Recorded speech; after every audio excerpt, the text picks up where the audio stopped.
I would like to say to my brothers and sisters, Dinestele,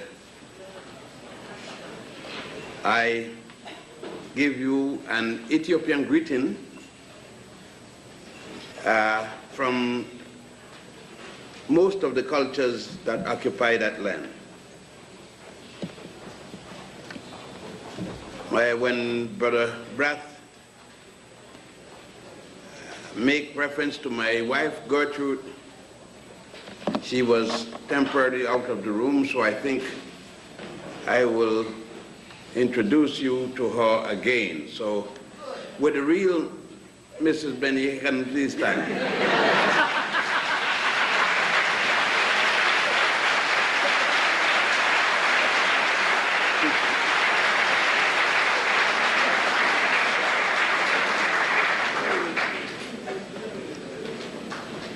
I'm traveling tonight with a very good friend of mine, and I know most of you would be lost for word when I introduce him and his title.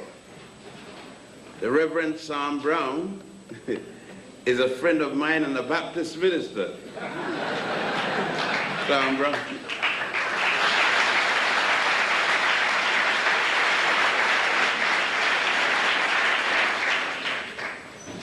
He's doing his stuff in the vineyards of Queens, way out in Long Island. And you know, being a friend of mine, he's catching hell in the pulpit.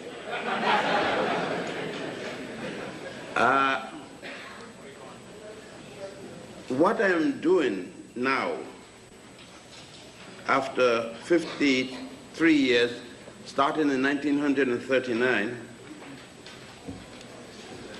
isn't accidental, and at the same time, I did not plan it this way. I was warned by my father that what I was doing as a youngster could only result in one of two things. And my father then told me, you don't take a job if you're going to be a gambler. There is no successful gambler working. If you're a gambler, you must spend all of your time to understand the tricks and charnies of gambling. You can't waste time and working. Otherwise, you're fooling yourself. So when I started, didn't understand where I was going, I took a career of civil engineering. That hadn't given me what I was looking for in my inner self, and at the time I wasn't even conscious of it. I turned to anthropology, cultural anthropology. That still did not meet my need, and I went into Moorish history. None of these things satisfied my need, and then I went to my father's first profession, law.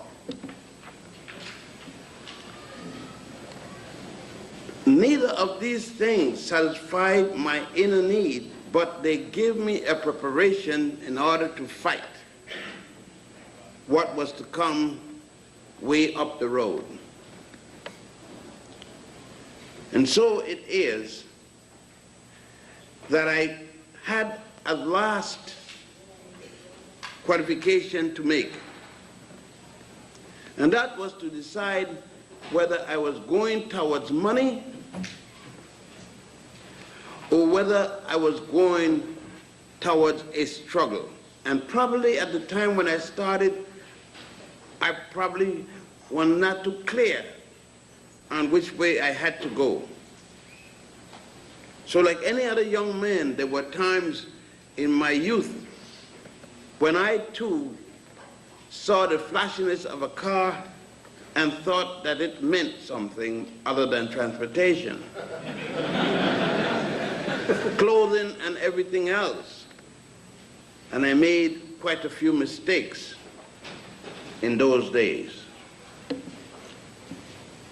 But things start to gel when I realized there was a sharp distinction between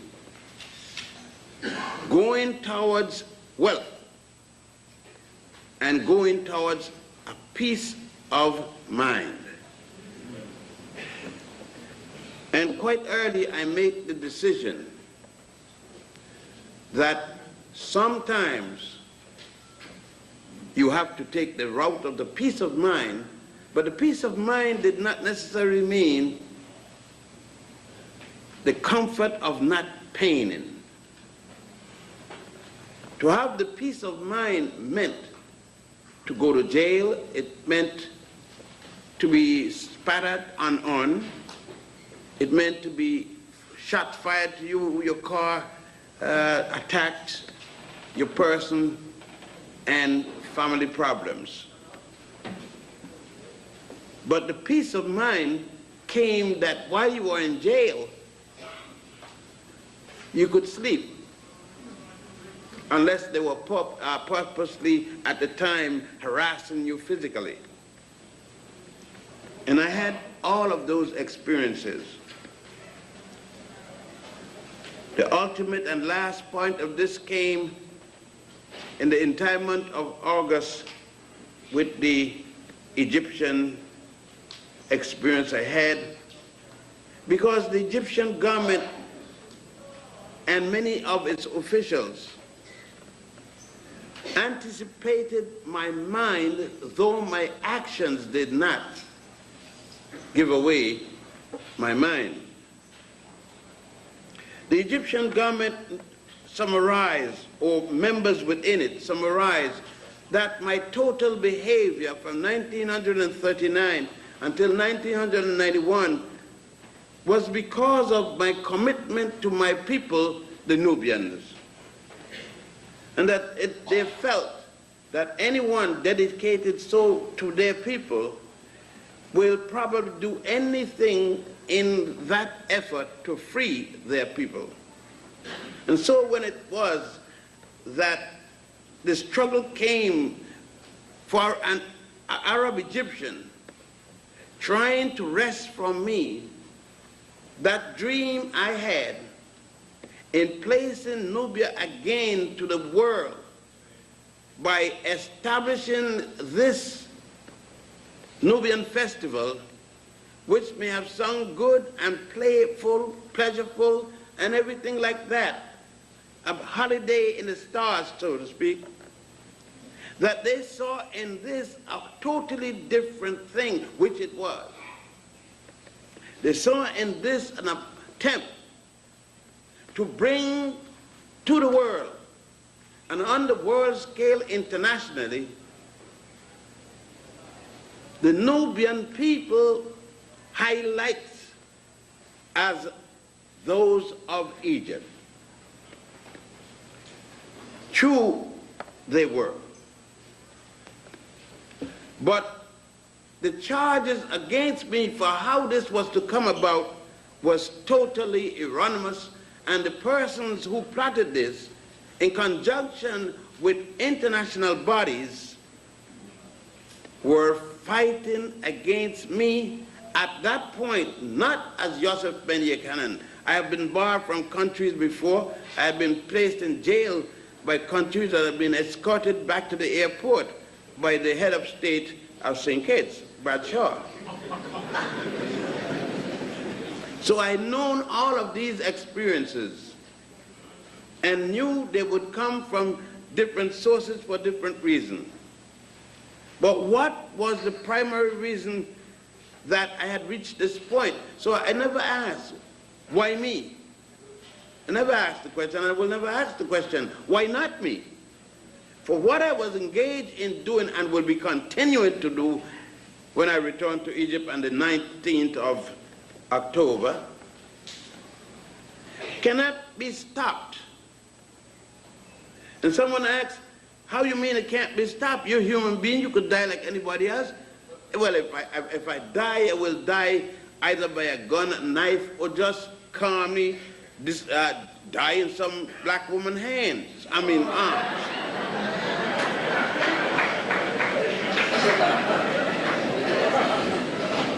God should know about that, so. But nevertheless, I will die.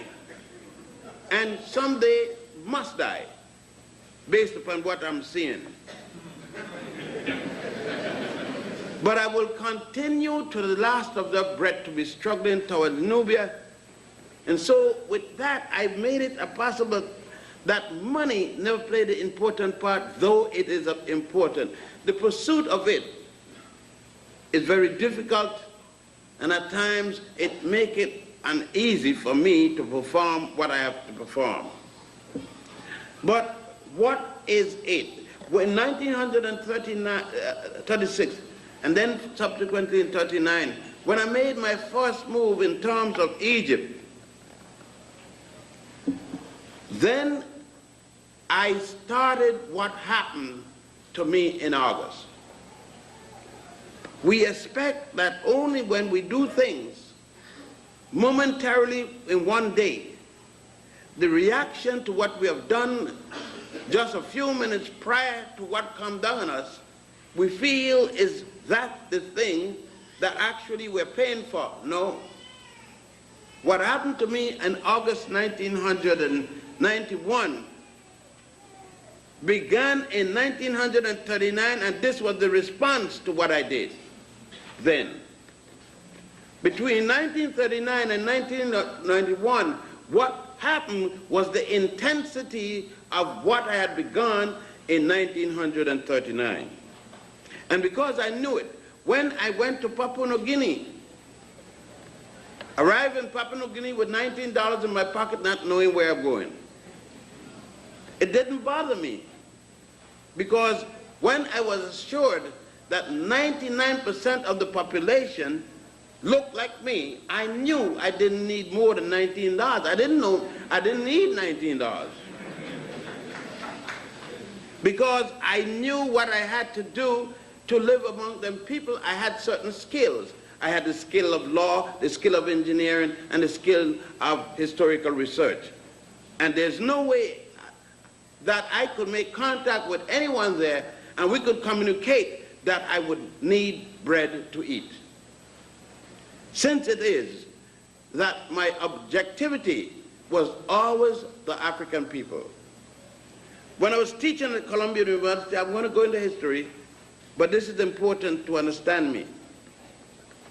I was simultaneously lecturing 2 blocks from here, exactly, on the southwest corner of 125th Street, right in front of the chock full of nuts. I would come down from Teachers College, where I was teaching 2 courses, to 125th Street to the University of Hard Knocks. And there I took all kind of abuse because my language was not proper. I did not know to speak to my brothers and my sisters. I too spoke with long syllabic words. I was the epitome of a British house slave. All my words were so properly spoken, and sometimes I had to trouble over my accent and the words to get to my people who had not heard a word I was saying, until I started to learn the word motherfucker.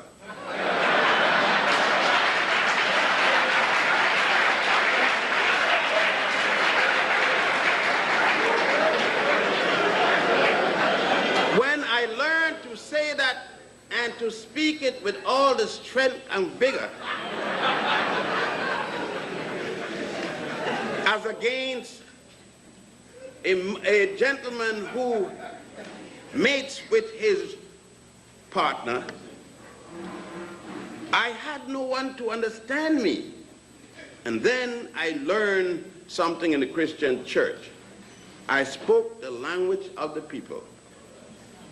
Some of you can't stand it, of course, as the people, but for the first time I was able to communicate with all of my people, those in the big house and those on the plantation.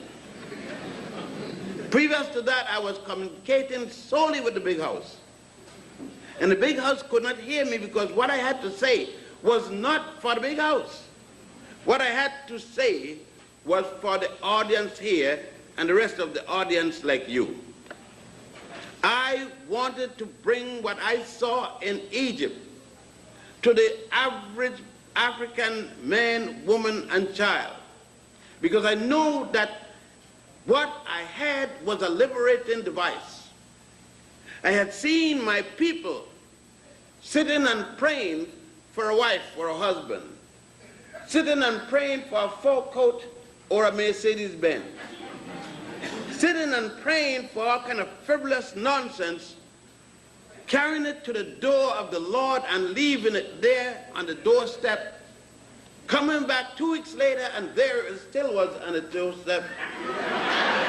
And I realized that the answer, though theosophy and religion has its value, it is not the way with it all.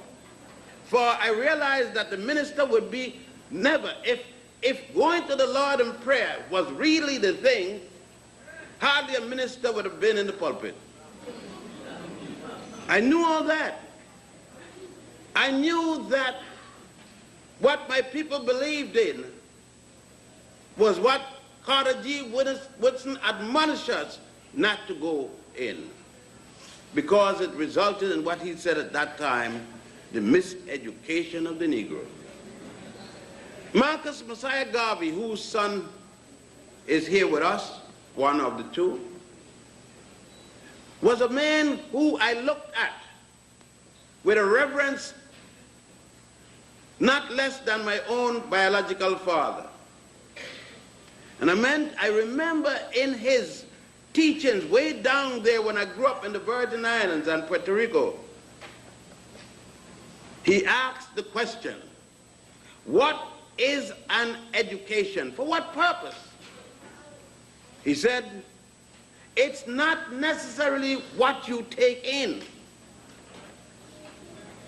For more than often, you will have to let that same thing out. I'm paraphrasing, of course. And it had an impact on me. And what was the impact then? Was to have a knowledge, to know something, to see your people struggling for that knowledge, which is theirs, to see them being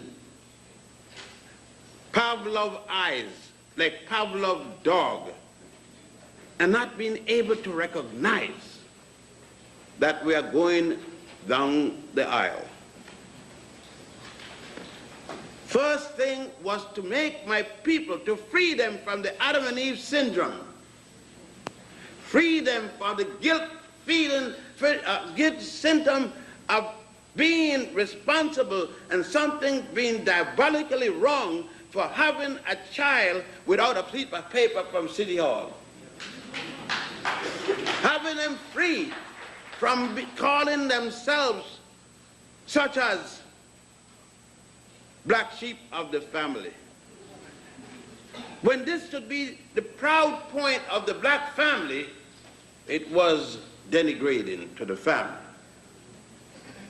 To speak of everything and be afraid of it, the blackness of the night, and there's more blackness than there is light. To be afraid of your own skin, and to be shocked by the mirror when the mirror revealed it. All these things I saw without coming out and speaking on the issue per se. It is at that time that I equally came to the United States and met with an older boy. You would not think that we were ever boys. I met with a fellow from Georgia, Little Bubba Clark, a little bit older than I am. And so when we meet any place, I always have to give him first consideration. But we met in the Schaumburg, and I see a lady sitting down right on my right-hand side, 1, 2, 3, 4, 5, 6, about 7 rows back, who was a mentor. And we don't speak about mentors, but the mentors have the point in helping to mold us. And I was partly molded by this woman, Miss Hudson, sitting right there. Will you stand up, Miss Hudson? Take a bow, take a bow. No, take a bow, you gotta take a bow. Take a bow. Yeah.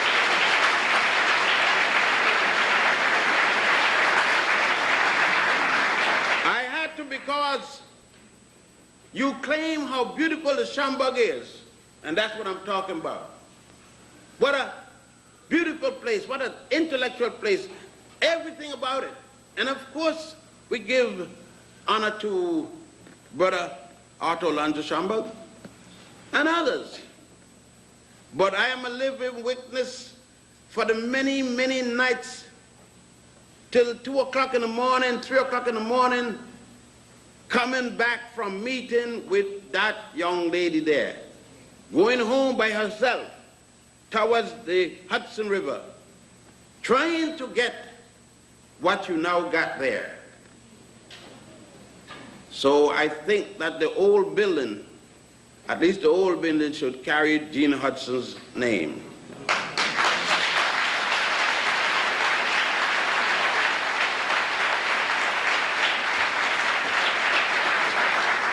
And let me go into what it is that was so revealing and changing in me as a young man and subsequently now as an approaching old man. It was that which Garvey was speaking about I had discovered. It was no longer theory when he said the tricolors of Africa, which you don't even use no more. You talk about liberation flag. Garvey never spoke anything about no liberation flag. It was the red, black, and green trimmed in gold. And when I went in the tombs and temples of Egypt and saw the red, black, and green, 5,000 years before Jesus, when I went there in tombs and saw red, white, and blue, also was another symbol in ancient Egypt. Having seen these also in Sudan and Ethiopia, I'm going up, back up country, up south. I then was shocked. A man who had himself not gone physically to any part of the African continent, but totally spiritual transmission. It is then that when I got in the tomb of Setaiwan, at the temple of Setaiwan, at a place called Abydos, and realized that our people had been using this place as a holy land. There was no God by the name of Jehovah yet when our people were using it as a holy land. Therefore, of course, there was no Abraham yet, and there was no Moses to lead anyone from any place yet. There was no Jerusalem. And of course, Jesus didn't exist. Not on the tongue of anyone. No one knew the name. And it was the Holy Land of my people. And there was no Bethlehem. No Allah existed. And therefore no Muhammad ibn Abdullah. And therefore no Mecca. Not even Medina. And then I further started to think beyond doing just the research. And other things started to come to me, and another damning thing came to me was the concept of the Immaculate Conception. As I walked through that temple and stumbled into the room and looked and see an erected penis perpendicular to the body of the image of the person being there. And by that time, knowing to read enough to understand what was going on in this, I noticed it was the resurrection. And I thought for the longest while when I heard that the resurrection of Jesus was a spiritual resurrection. It has nothing to do with something physical. But here was a right of Cyrus with both a spiritual and a physical resurrection. And the symbol of resurrection was the penis of a man, that the ancient Africans were not afraid to use their sexual organ symbolically to express point. I had seen this in other temples as I looked at goddess Mut, stripped naked, and the text saying, goddess Nut, exposing heaven to the world, her vagina. And I had heard of the word heaven, and I was taught to look up in the sky, especially when the big clouds pass.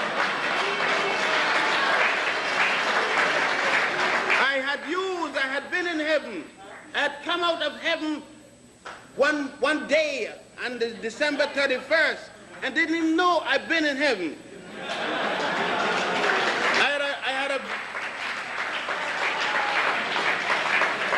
Because everybody was telling me, it's not there. I lay down with it. I had learned to even go back in it.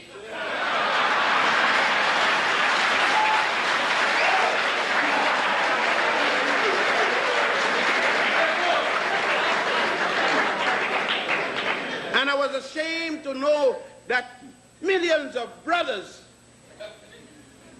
couldn't recognize heaven, and that's why they were beating it with clubs, kicking heaven full of new birth. Couldn't even recognize heaven. And I'd even call the products of heaven bastard, illegitimate, and so forth. This kind of news had to be told. But who's going to listen? Who's going to listen when they are already reached the epitome of what my brother had said in the miseducation of the Negro? Further, as I examine the whole basis for our living, understanding the concept of spirituality, understanding for the first time that our people bring to the world the concept of a soul, but not only a soul, the concept of the law of balance, the law of opposites. That law was fundamental and never once could be upset. Our people had even carried into the concept of balance the law of opposite, and showed that just like we are seeing melanin today, our people had seen it way back there in the concept of balance. It was hard to put these things I was now seeing as my pick and shovel dug into the earth and the blisters came.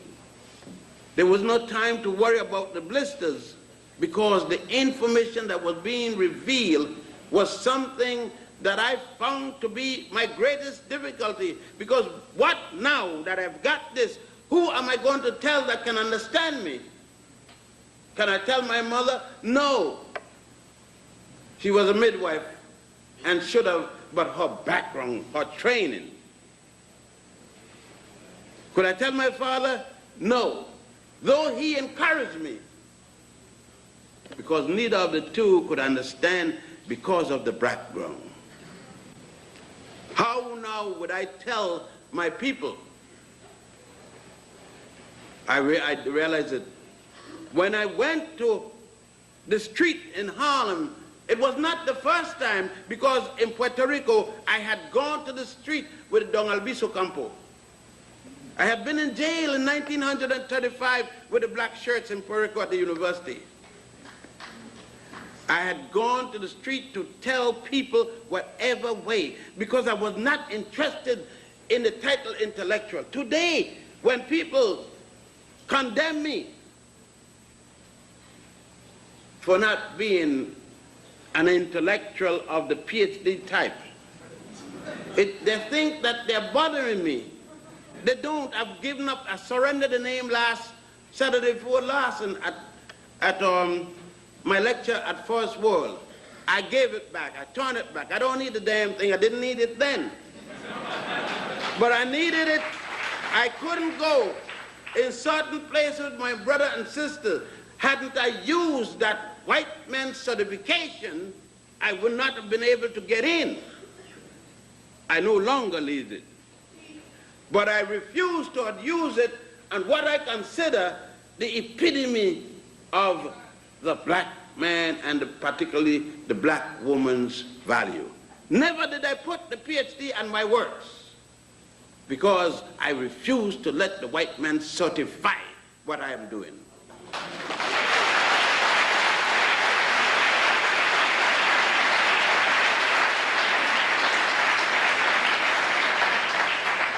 And thus I understand what Brother Chancellor evaded him. I understood because I've been there and I understand the browning of my people or the lightning of my people. I could look at my mother and see it. And I realized that I can't blame my people for their browning. Therefore, the light one among my people and the dark one among my people had to be treated equally because they were not responsible for what happened to them by the Arab slave trade or the European slave trade.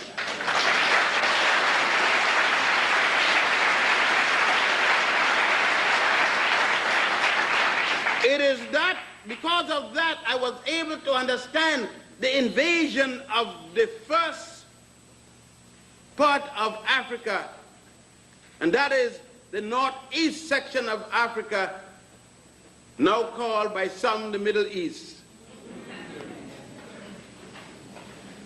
I understood what happened as the Hyksos, the first foreign people to come in our land, came in to plunder, no different than the current foreigners in the same land plundering today. I understood it. You know, to work and just put dates and events and figures, and you said, I said research, without understanding, without feeling, without seeing, you can do that very easily. You could do that easily and go put down the pen in the afternoon or the typewriter, go down the corner, take a shot of anything, higher, lower, in-betweener, or anything like that, and don't take a plane to Haiti and say, I had a beautiful time in squalor, take a plane to Georgia or something and have a beautiful time and come back mesmerized with alcohol in the plane, flying higher than the plane. You can do that if you do the research, but the research means nothing to you personally. It is thus that when I went in the tomb of Ramesses VI, in particular, and looked at the black woman up in the ceiling, I could turn my mind to New York, to St. Croix, Puerto Rico, and say, it can't be the same woman, because this woman is over the head of Ramesses VI. She is shown naked back to back. I thought of the Caribbean Calypso song, back to back. You know what it is. And I'm saying, is the picture of the black woman up there with the stars and the moons on her body? The brother put it up there. Black men, artists, put her as heaven.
Because God Jr., he was watching the action, but it was God she who was putting out the baby.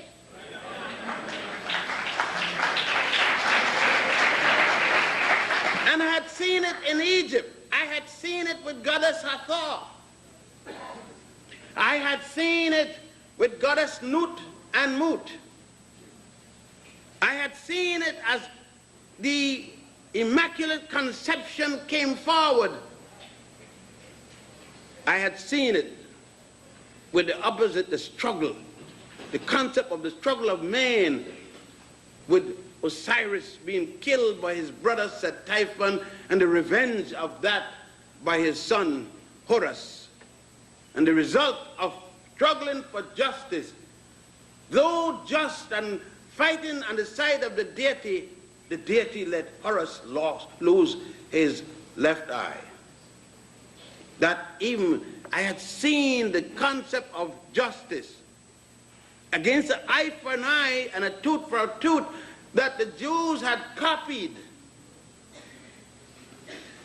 I can get endorsed as another anti-Semite. But it's all right. It's good to be a Semitic anti-Semite. Because I got to say, when the Grand Rabbi from Poland stopped being a Caucasian to become a Semite, as against me, I'm ready to have another debate with another rabbi anytime.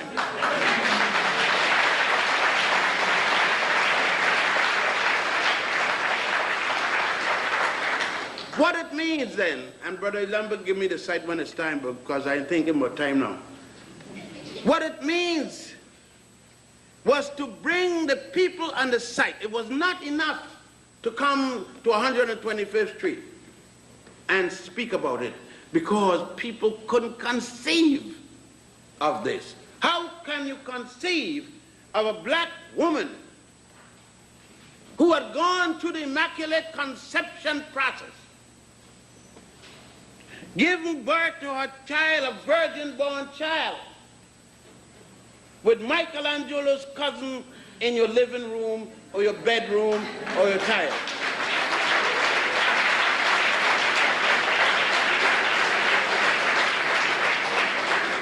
It was not enough. I could not penetrate that image. I was fighting against every media that you could think of. And one little voice on 125th Street. The device was then, let me carry you there. First I felt at that time that the black, quote unquote, intellectual would want to pass it on, and found that he had no idea, because he had to wait until the cracker said, I'm going to publish you. But first I'm going to edit you so that your work is meaningless. I had to bring you to drop that black intellectual, to go, and the black intellectual now say that I can't write. I am redundant. I don't know how he found that out, because in my book I place, I am being redundant. I mean, I don't know that anybody could have missed the point. The first book I published, I said, I am going to be redundant. I said, I am speaking about Egypt, Sais, Kemet, Tamari, and give you the different names of Egypt. I'm speaking about Africa, Al-Kebulan, Ortega, Hesperia, same name, put it in bracket so you could know. You know why I'm doing it? I was doing to you what the minister does to you just before the collection takes place. I was saying to you, and God did it. Yes, and God did it. Yes, God did it. You see, that's what I was doing to you. I was driving it into your head so that you can't forget it. So when I put the word and put it 50 different ways in one sentence, people say, but I can't read the book easy. I can't. I got to take a time when I read a page, I got to go back. I want you to go back to read the damn page.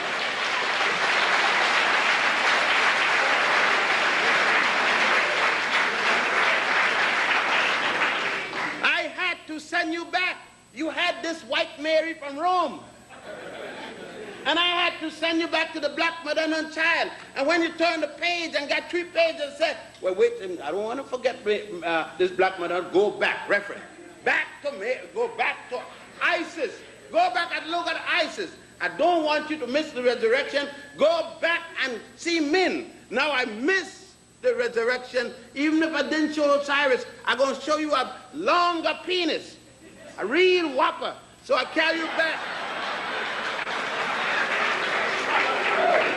So I carry you back to see God Min, the God of fertility, so that when you and your man get naked, that neither of you are ashamed of the other, that you got nothing to hide, because some of you get married, you do all the necessary things down at City Hall, blood tests turn out to be good, you bypass AIDS, and yet when you get to the bed, you can't take off your clothes in front of each other. I am redundant. I don't know how he found that out, because in my book I place, I am being redundant. I mean, I don't know that anybody could have missed the point. The first book I published, I said, I am going to be redundant. I said, I am speaking about Egypt, Sais, Kemet, Tamari, and give you the different names of Egypt. I'm speaking about Africa, Al-Kebulan, Ortega, Hesperia, same name, put it in bracket so you could know. You know why I'm doing it? I was doing to you what the minister does to you just before the collection takes place.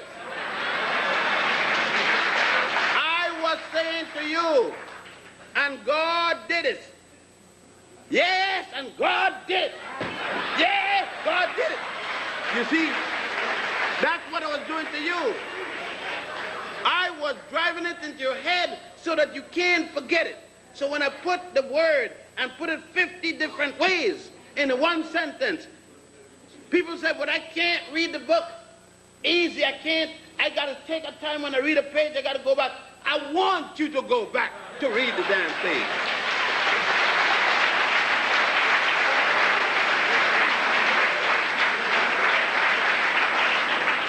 I had to send you back. You had this white Mary from Rome. And I had to send you back to the black mother and child. And when you turn the page and got 3 pages and said, well, wait, I don't want to forget this black mother. Go back, reference. Back to Mary, go back to Isis.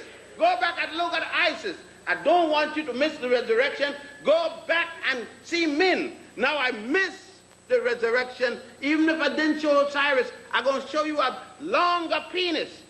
A real whopper. So I carry you back.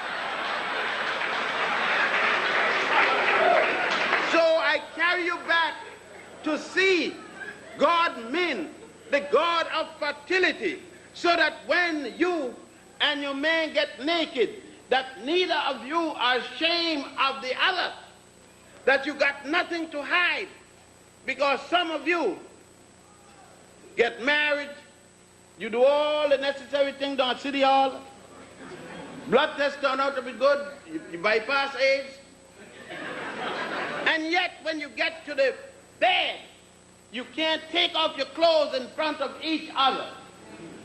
So I had to remove that fear, because that fear went in your own condemnation of your own child. I had to relieve your mind to let you know that if you want to find God, it is a penis and a vagina. That's God.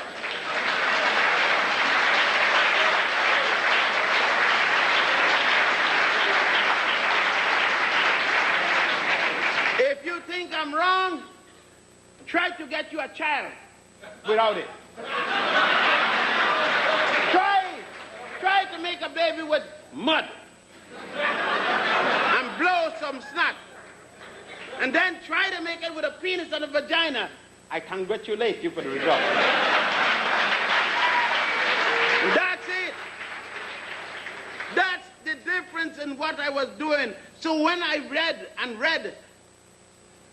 Pepe II in the book of Coming Forth by Day and by Night, that heaven is between the legs of a woman, I had to change that slightly. I had to say heaven is between the legs of a black woman.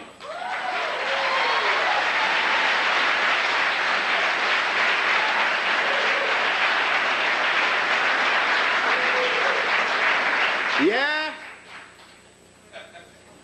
Egypt made me a man. It turned me around the Nile River and the valley, from Ethiopia and down.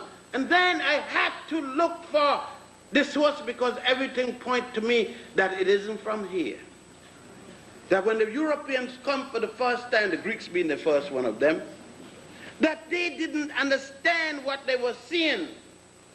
I look at the ink and noticed that everywhere on the Nile I went, it led me back upstream.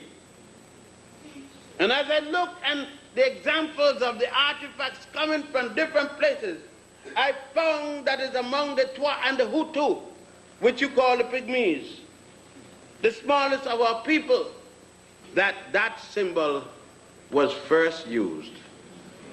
Then I understood. But later I was to be reading and found the papyrus of Hunefa, which stated emphatically that leave no doubt in my mind who was the Egyptians. It leave no doubt in my mind the doubt that Diane Ravage, Alfred Levine, and Arthur Schlitznger et al. And sorry, Mayor Dinkenstein.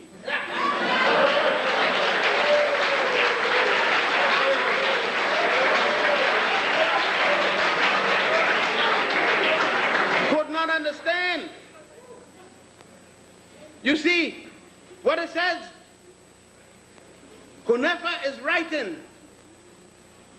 we came from the beginning of the Nile, where God happy dwells, at the foothills of the mountain of the moon.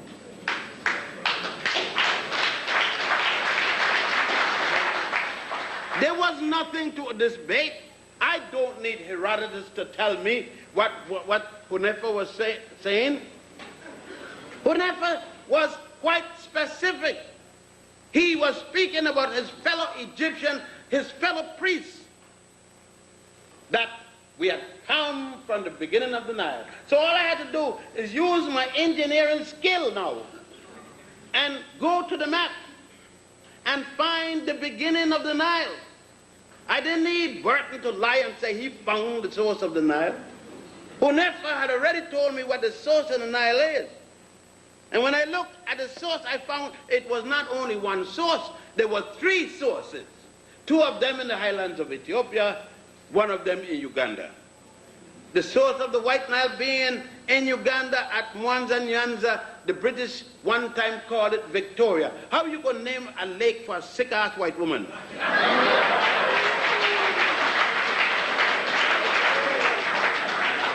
If you had put Victoria in the lake, it would have contaminated all the waters. Here's a woman that bragged. This woman bragged she was the cleanest woman in Europe. In 1 year, she had taken a bath.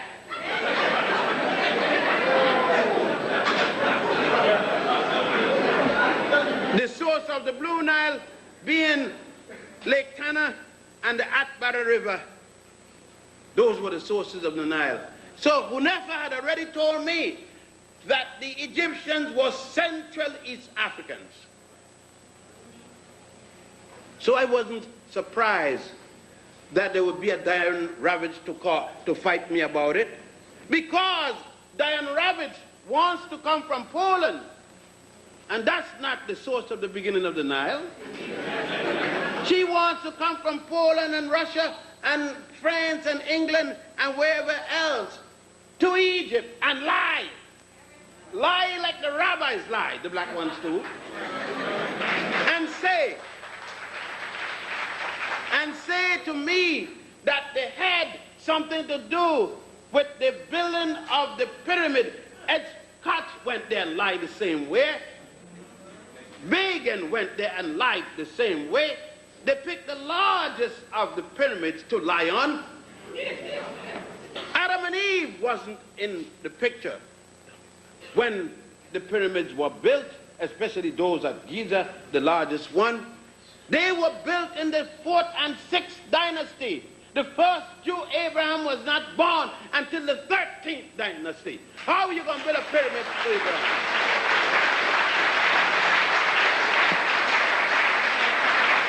Yeah, we have to make it clear. What Jeffries have done is fantastic, but Diane Ravish haven't heard anything yet.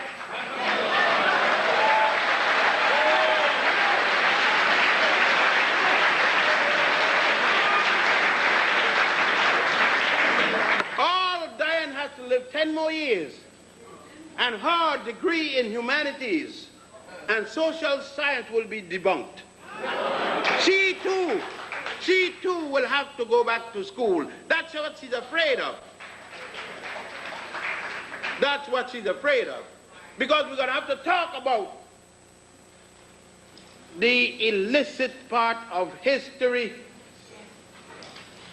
the distortion and plagiarization in the Bible that created a Moses when there were none. Diane is afraid that no longer her lie about Adam and Eve is going to be valid. She's afraid that the records will show everywhere there was no Joseph and Potiphar. There's no record of a Potiphar prime minister anywhere in Egypt. She's afraid that she's going to have to give back the 10 Commandments and she would not be chosen anymore.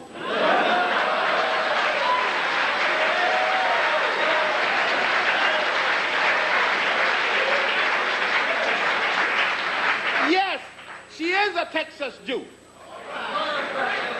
She's a Jew. She was born in Texas. She's a Texas Jew.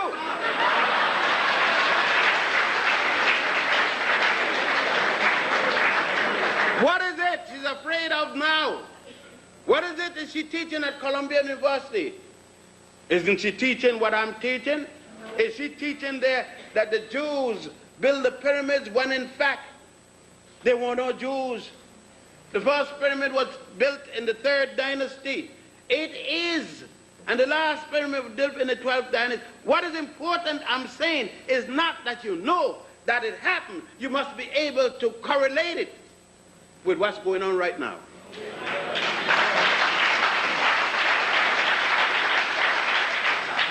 It would be folly for me to go to Egypt for 50 odd years, dealing with these perspectives, and come back beating my woman in 135th Street. It would be folly for me to go to Egypt and see this thing and come back and don't give a dime to my child to eat a bread. It is not good enough to read it, sing about it, dance around it, and don't act it. Not good enough.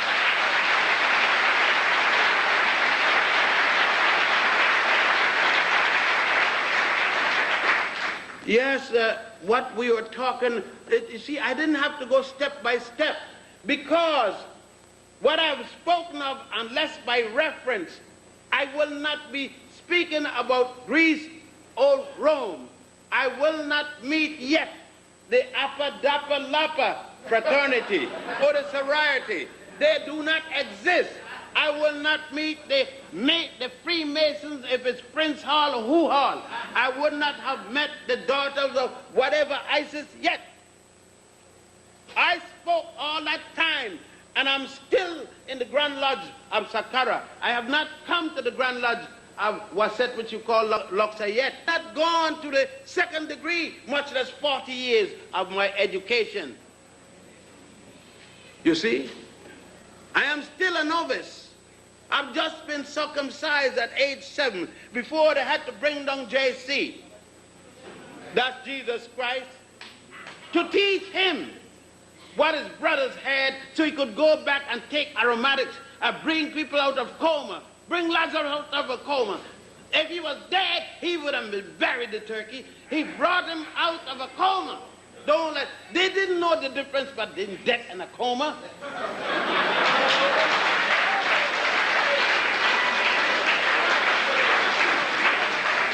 And in his home, Jesus had to come home among his people where Mama had run and bring him first to hide.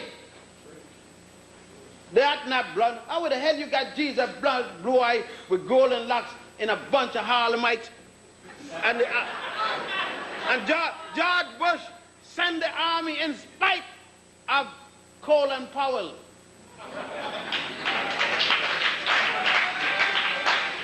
Sent to find this blonde baby in the midst of the Harlemites and can't find him. Somebody needed glasses, or Jesus was a chameleon. He turned when he wanted. No. And he didn't even finish the course. It's 40 years of study. And he didn't make 30, he just barely made 33. Had some more work to do. Daddy said, come home, boy. Come home. You ain't touched no sister yet. You ain't helping the population. Come home. Didn't you see those pictures that Ben is looking at? Didn't you see Goddess Newt, how sweet that sister looked? Didn't you see heaven glowing in front of your face, boy? 33 years, boy. You're at the wedding and you ain't doing nothing yet. And Daddy said, come home, come home. You got to understand what they say in the wall. Come home, yes, come home. Come home to the motherland. Come home to Egypt. Come to the Nile. I stood in the Nile. I didn't. John Clark, Bubba Clark was taking care of everywhere else over there in the West Coast. And here, he was taking care of the Mississippi, the Missouri, the Niger, because there's so much to take care on the Nile. When you're on the Nile working, you're talking about 82 pyramids in Egypt and 37 in Sudan.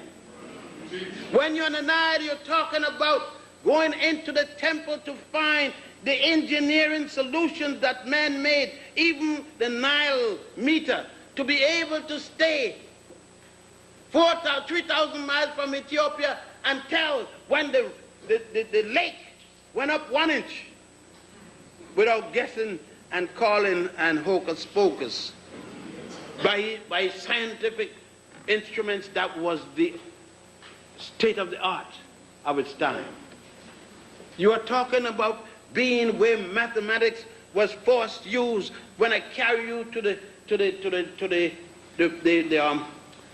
Holy of Holies in Karnak Temple, Karnak, the proper name is Warit, and show you how man started to count with 1 all the way up to million. They said the African, they have the 0. How we wrote 1 million then? How we wrote 10 million? Oh yes, and you come with your camera and you taking the picture. Yeah, then we had been there in Saqqara, and we have already dealt with putting 2 foreign metals together, putting gold and silver and blending it to make the capstone for the pyramids as well as the obelisk. Yes, you knew that when you went to Washington, D.C. and looked at Washington's penis, which Martha couldn't enjoy. I don't know why he put it there. It was useless. But you didn't know, he didn't know that when he put that reinforced concrete thing up there, that he was copying Osiris' penis that had been cut off by his brother Typhon in a war between 2 brothers thousands of years before Cain killed Abel. You see why Diane is mad? Because the lies by Jewish rabbis and teachers will have to come out in the curriculum of inclusion. The question is, are the brothers and sisters working in the curriculum of inclusion going to say that the Cain and Abel being the first murder is nothing but a lie, and put the true story where it came from? That's going to be the test. What is going in to the curriculum of inclusion? Thank you, brother. You see, it's a new day coming.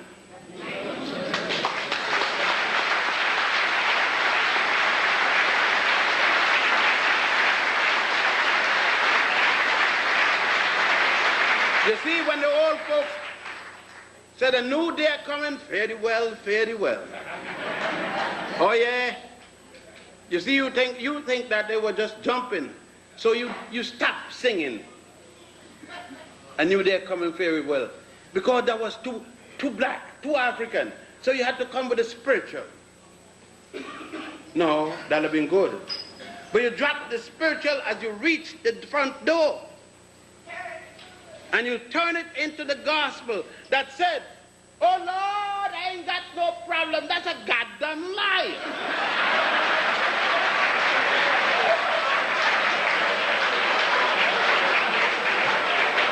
You got problems, you got roaches, you got the rent. You got a junkie fall out, your son just gone to jail. You just heard that your son OD. Your daughter got pregnant and the guy ran away. How the hell you mean you don't have no problem? As long as you got Jesus. You got Jesus and you got a whole lot of problems.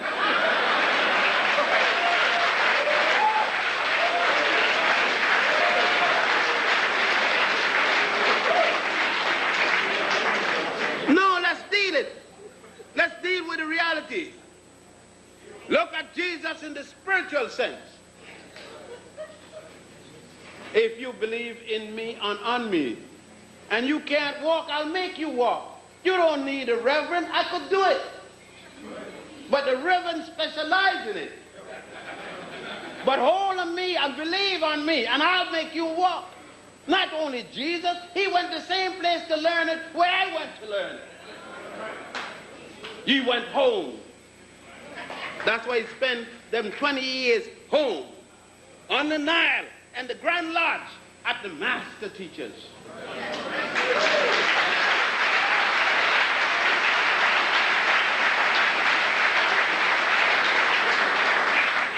I'm going to wind it down because you know that I'm still human.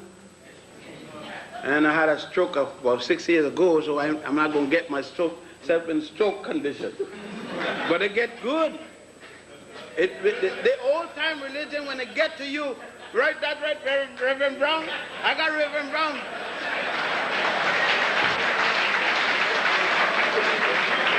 Boy, it make you feel like a good black sister. You know, you get in the clinch, then you hug each other, and she said, tell me you love me. And you know you love her, but at that moment, you got the time with no theories.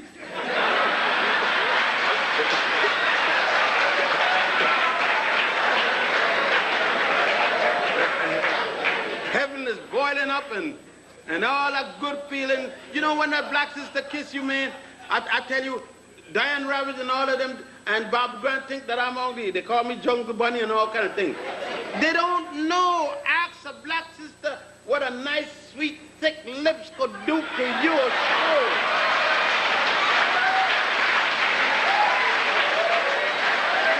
Boy.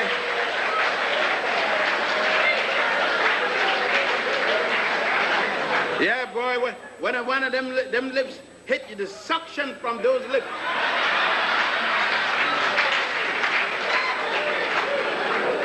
I have to pray when I say that, good Lord, I thank you for these lips. The Lord must have known what he was doing when he put lips on brothers. Lord had to know what he was doing when he makes sisters with them sweet, luscious titties. And the Lord, oh man, brother, come unto the Lord and glorify the sisters. Talk to the Lord and tell the Lord, Lord, when you make black woman, you outdid yourself, Lord.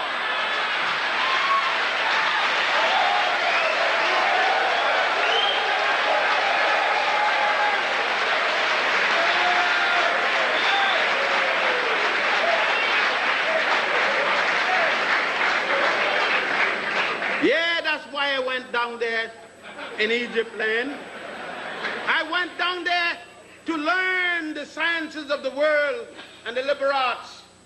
But most of all, I learned the value of my mother, the value of my woman, the value of my daughters, the value of my sisters. I learned to look up, down, or sideways to that African woman and say, good Lord, what would have happened if you weren't here?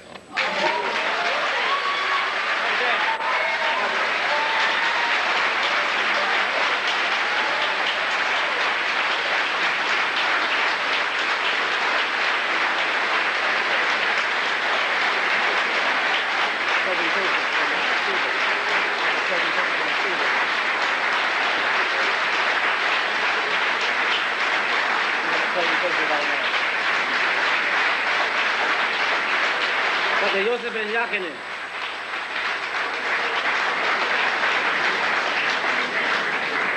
At this particular time, first of all, before we don't go, hold your position because you want to see what we're getting ready to do right now. But there's a 4-tempo HUM 955 and 87 Saab A2B 106. You had to move it.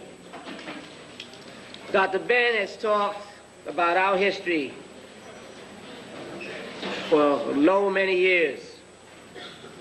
But he's also been a person that has talked very much about the history of many people, and particularly of the indigenous population of the Americas.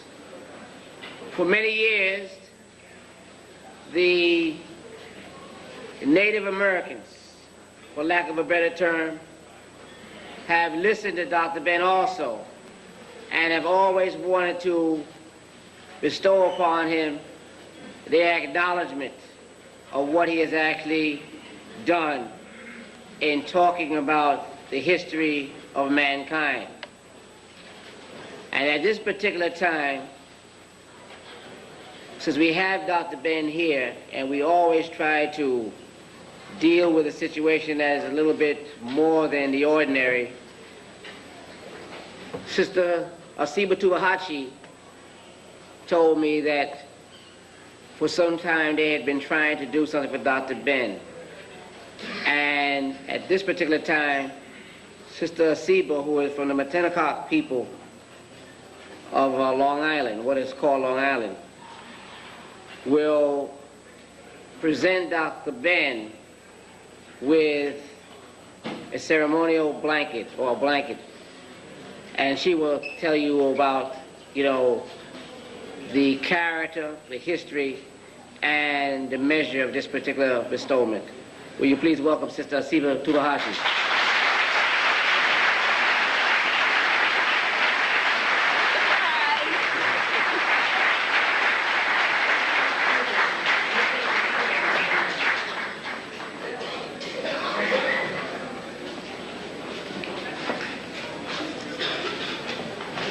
It took quite a while before I was able to catch up with him. I guess I kind of took for granted how easy he came to our assistance when I just said, help.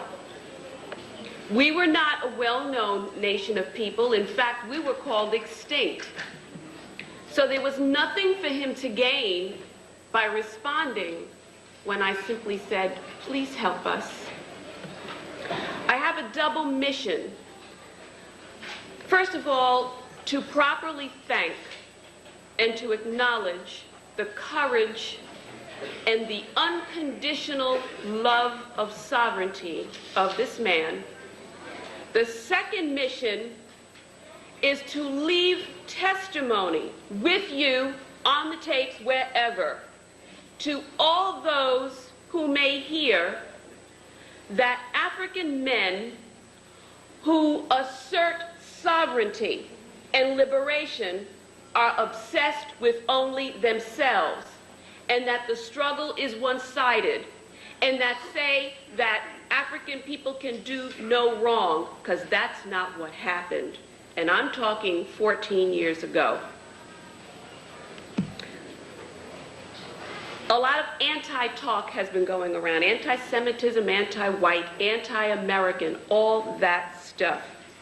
I think you have to kind of understand a little background before you understand this thank you completely.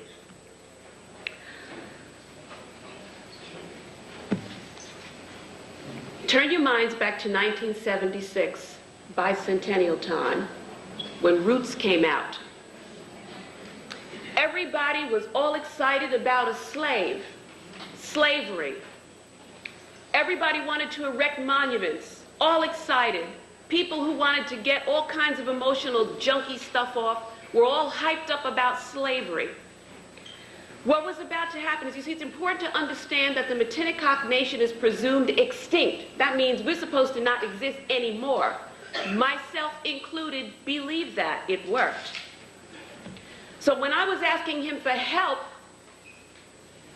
I knew my relatives were getting sick because landmarkers were coming to the last stretch of land that my relatives were still on and my ancestors had, and they were calling it a landmark for slavery. I had all kinds of choked up feelings because it wasn't hype, it wasn't the fashion, it wasn't the style to say anything that could be perceived as anti-black. Dr. Ben understood. And I just want to say, I want to just share a little excerpt from that speech he came out and gave. And you know, the little seeds that he dropped were so very important, because in order to be able to liberate or fight or struggle, you have to be able to conceptualize a self. I hadn't a clue as to what any of that was about. And to those of you who have read my book, Taking Another Look, or have heard me talk about pathological oppression, a main source of those seeds were planted by this man, so that I will say I will live and I don't want to die. Because he sent me on a major push toward a transition. You know, when he was talking about who would listen to me, I have this information, who's going to believe me? I understood. And when you talk about speaking your own language, I understand that too, in references to women, because once I understood I had a language and I had a right to speak it, I learned our word for creator was Nushkanokas, which means my father and my mother. So I understand the danger in revealing, finding out something so very vital to one's life and wondering who's going to hear me. I'm going to share this little excerpt with you.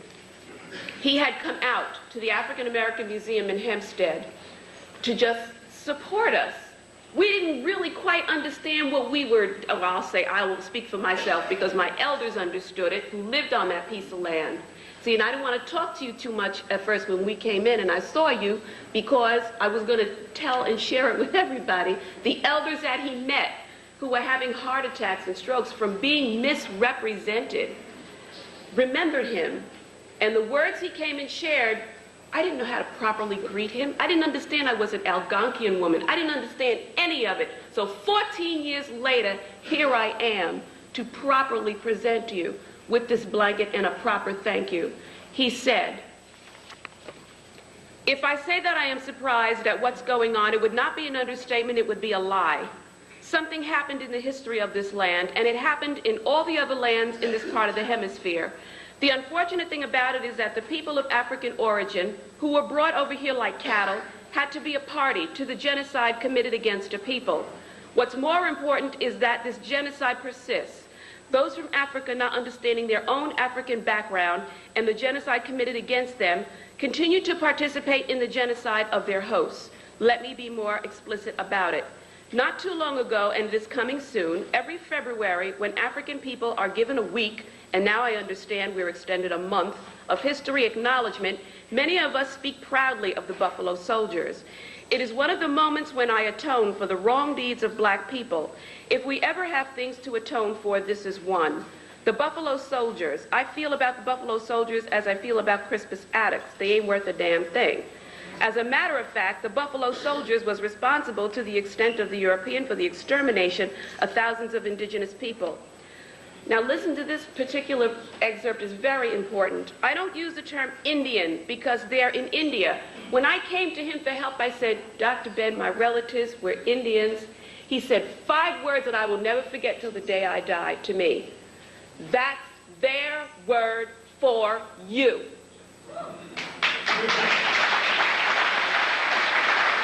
I said, oh, there and you. There's a separation. There's a difference. And then came the beginnings of understanding self. I don't use the term Indian because they're in India, the indigenous people of the land, and I don't use Americans because they are not that. None of these people came from Amerigo Vespucci's ancestors. It's unfortunate that most of us, by virtue of time and education, I feel I should call it indoctrination, got the name that the imposed master imposed upon us. I think that the time has come when we must be clear, not only over opposition to the treatment, but opposition to the names given to us that don't represent us. He concluded this, it's a life-saving presentation he gave and source of hope for so many of us. I don't feel that 1 square inch of Africa belongs to any European or Arab. When the last African dies, only then shall we give up the right to get back that last square inch of African land. And the last indigenous person has not yet died on this continent, in Canada or South America.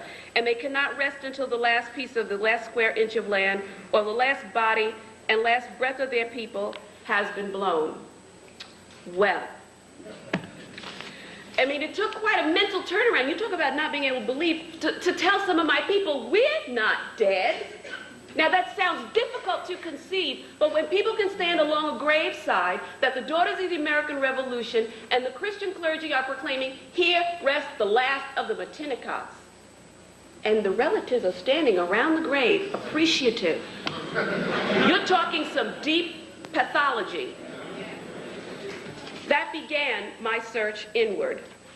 And as I began to discover that it was all right to be an Algonquian woman and not have to apologize no matter who was creating the violation, I have this undying gratitude, this undying feeling of life being saved and encouragement to go on, to know that I did the right thing when I had a son. He was at my son's naming ceremony, and I talk about this often to everyone.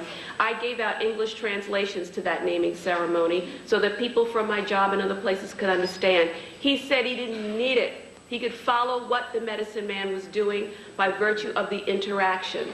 He didn't speak the, he didn't have to be he did not have to be an expert in the history of Algonquian people. What is he? He is a traditional man. You know, when Mr. Harris talked about honorable people or anybody who stands in the way of the progression of Africa, I understand, to me, those traditional people fight for sovereignty and life for everyone unconditionally. That means that even if he sees something going wrong, such as a slave landmark going where it doesn't belong, he says so unapologetically, unafraid, and does not care what anybody, because the core, and I understand, when you see the source of truth, it hits you and it cannot leave and nobody can ever change it. And with that,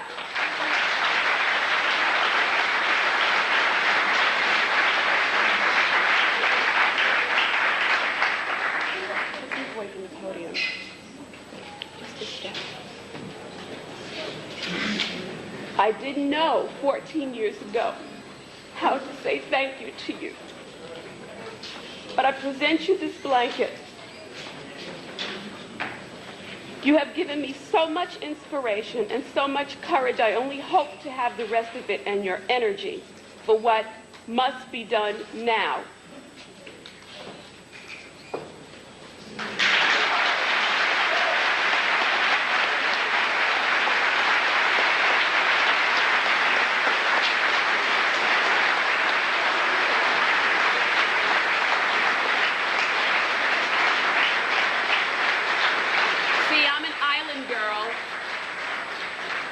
And those of us from other islands, indigenous to other islands, know that shells are big, big things with us, better than diamonds.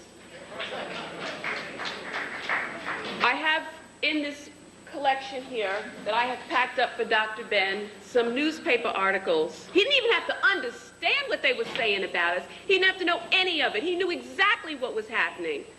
But I got a gathering of those things for you. I got a gathering of photographs of my elders who are dead now, who have not had the chance and opportunity to thank you. And some other things in here for you, including the picture of the relative who made this. And I want you to have this.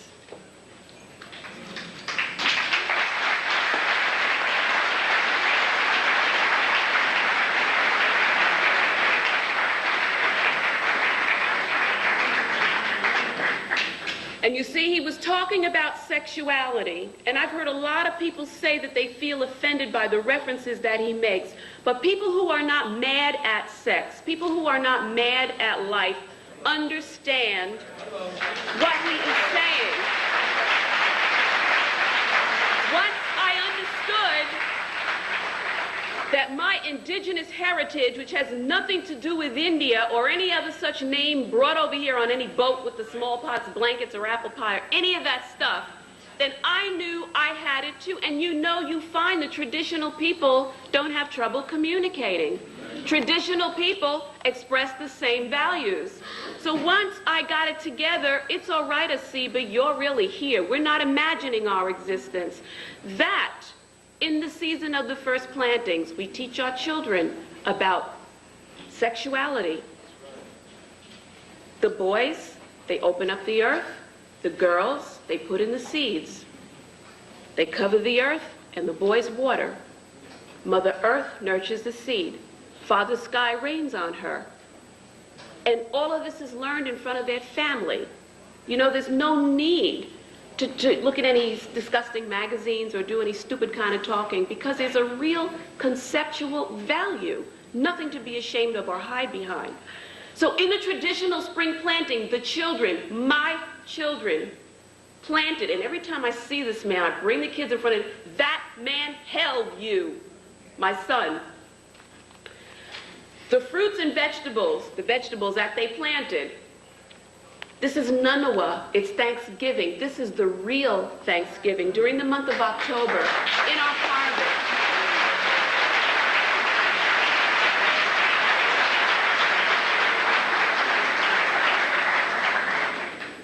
The children see that if they plant seeds, good seeds, they will have harvest. So many lessons are told around that. This is from their garden that they planted like traditional Algonquian children, and we gather for the harvest in the season of Thanksgiving. Wanitakwunk, that is a greeting for the fall. It is Nanawa. This is for you. The children have preserved some peppers and things in here. We have the squash and some sprigs of sassafras from Shinnecock for you to have as some tea for you and your wonderful wife.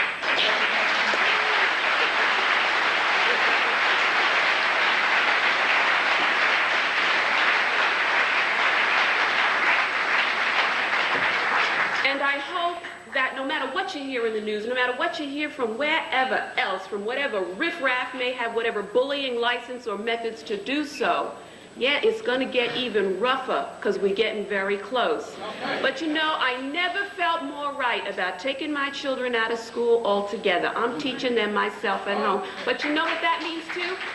I bring them to listen. I have sources of information from this man and from Dr. Jeffries and from people who write Latino papers, everything. That's where they're getting their education from. And also to know that they are okay and that they are really here.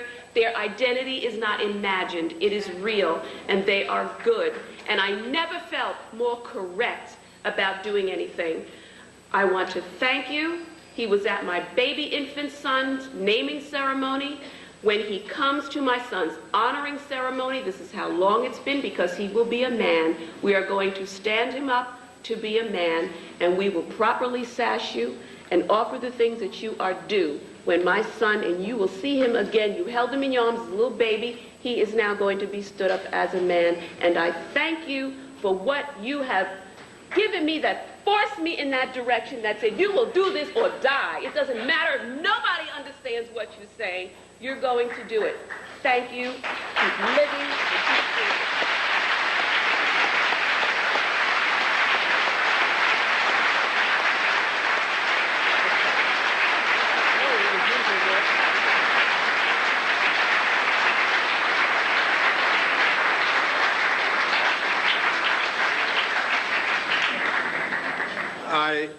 had the distinct privilege of sitting in Long Island. I don't recall that area, what they call it, but at the long table, when all the heads of the indigenous people, state of the indigenous people, the nations came for that grand meeting